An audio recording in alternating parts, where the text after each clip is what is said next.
একজন কান্নারি সুশীল চিন্তাধারায় তাকে নতুন বাংলাদেশ বিনির্মাণে তরুণ প্রজন্মের সব থেকে আস্থাভাজন ব্যক্তিতে পরিণত করেছে। তিনি তার জীবনের অসামান্য অবদানের মাধ্যমে বাংলাদেশকে নিয়ে গেছেন এক অনন্য উচ্চতায়। তাই নতুন প্রজন্ম বিশ্বাস করে নতুন বাংলাদেশ পুনর্গঠনে তার থেকে যোগ্য ব্যক্তি আর কেউই হতে পারে না, যিনি নিজ হাতেই একটা জনগোষ্ঠীকে দারিদ্রের কারাগার থেকে মুক্ত করেছিলেন। তিনি পারেন এই জাতির সুদিন বয়ে আনতে। এটাই এখন আপামর জনতার একমাত্র বিশ্বাস।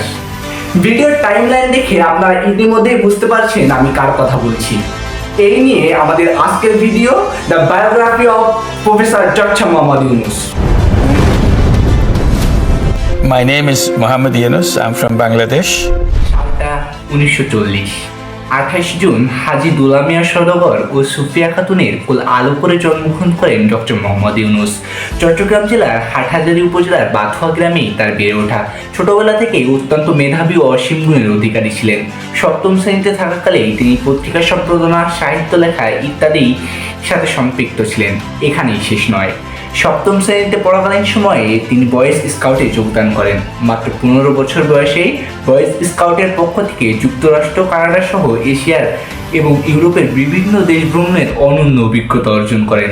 চট্টগ্রামের কলেজিয়েট স্কুল থেকে ম্যাট্রিক পরীক্ষায় মোহাম্মদ ইউনূস মেধা তালিকায় 16তম স্থান অধিকার করেন এবং চট্টগ্রাম কলেজে ভর্তি হন। সেখান থেকে তিনি সাংস্কৃতিক এবং রাজনৈতিক কর্মকাণ্ডের সাথে নিজেকে নিযুক্ত করেন। 1957 সালে ঢাকা বিশ্ববিদ্যালয়ের অর্থনীতি বিভাগে ভর্তি হন এবং সেখান থেকে বিএ এবং এমএ সম্পন্ন করেন। পরবর্তীকালে 1962 সালে চট্টগ্রাম কলেজের প্রভাষক হিসেবে যোগদান করেন। 1965 সালে তিনি ফুল ব্রাইট স্কলারশিপ নিয়ে যুক্তরাষ্ট্রে যান এবং পুনর্বৃত্তি নিয়ে ভেন্টারবিল্ট বিশ্ববিদ্যালয় যুক্তরাষ্ট্র থেকে 1969 সালে অর্থনীতিতে পিএইচডি লাভ করেন। 1969 থেকে 1972 সাল পর্যন্ত মিডল টেনেসি স্টেট ইউনিভার্সিটিতে শিক্ষকতা করেন।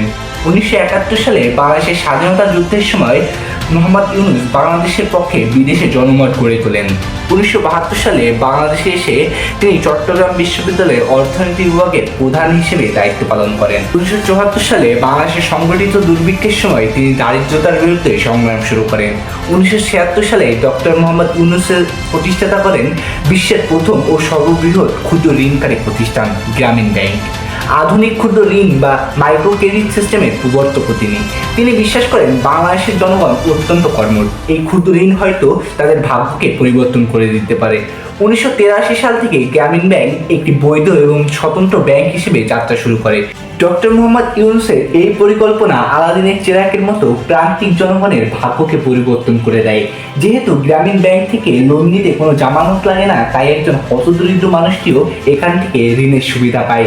ডক্টর ইউনূসের পরিকল্পনাকে সত্য প্রমাণ করে ধীরে ধীরে বাংলার কর্মঠ জনগণ বেরিয়ে আসতে শুরু করে দরিদ্রতার অভিশাপ থেকে। দ্রুত এই ক্ষুদ্র ঋণ সিস্টেম পৃথিবীব্যাপী জনপ্রিয়তা পেতে শুরু করে। ডক্টর মোহাম্মদ ইউনূস বিশ্বকে দেখিয়ে দিলেন কীভাবে নতুন ইকোনমিক সিস্টেম একটা গোটা জনগণের ভাগ্যকে পরিবর্তন করে দিতে পারে।